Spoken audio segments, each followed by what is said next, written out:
So this is a quick run through on prescribing. I can simply go to orders, and this patient has no drugs prescribed so far actually, but I'm just going to, they're very hypertensive, and I'm just going to place an order for amlodipine 5 milligrams.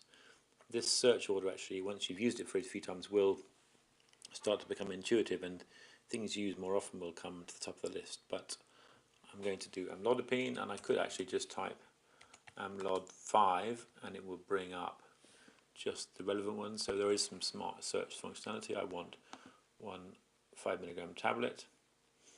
Now every time you try and prescribe, there's a requirement that both the allergies and allergies have been checked, and once the patient's been has been admitted beyond the emergency department, you will require a wait. This patient was weighed previously. I think the weight hasn't particularly changed. I'm happy with that. I note they've got a fish allergy. I'm going to mark that as reviewed.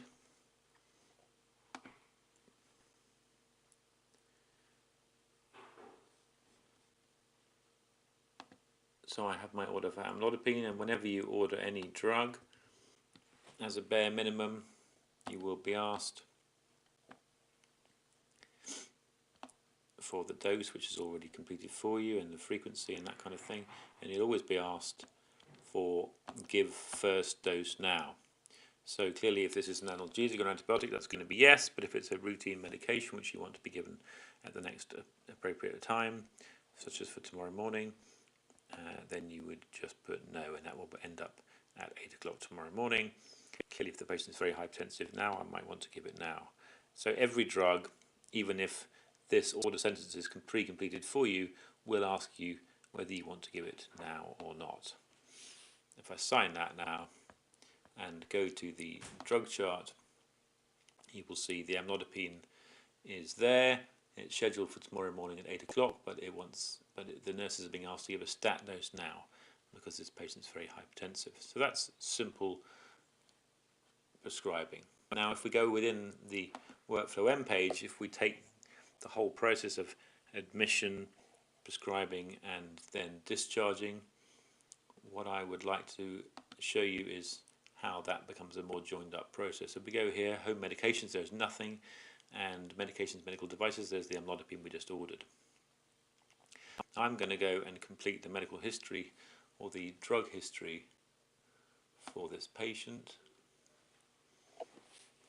who is also taking bisoprolol 5 milligrams a day, also taking aspirin 75 milligrams a day, and taking tamsulosin 400 micrograms a day. So that is the admission drug history for this patient, and this scroll here simply means this is a documented medical history. This is not an order, although it's placed in as an order. This basically means this is ancient history of what the patient was on when they came in, and I don't need to fill in any additional information down here for any of those things. I can do if I want to. If I want to put down that tamsulosin is for BPH, then I'm welcome to, but that's not required because of course I may not know.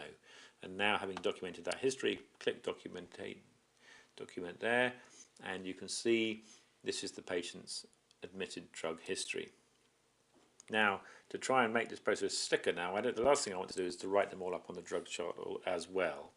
So if we go to reconcile admission, now I have the opportunity to decide whether I'm going to carry on those drugs or not. Now, this icon here means hospital prescription. These are the drug, as I've said, the past medical history or the past drug history from pre-admission.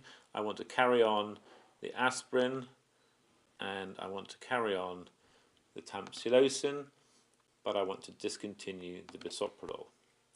If I highlight the aspirin, as I've said to you, every drug always requires me to decide whether to give the first dose now, so that's a no, and the tamsulosin, again, that can wait till tomorrow.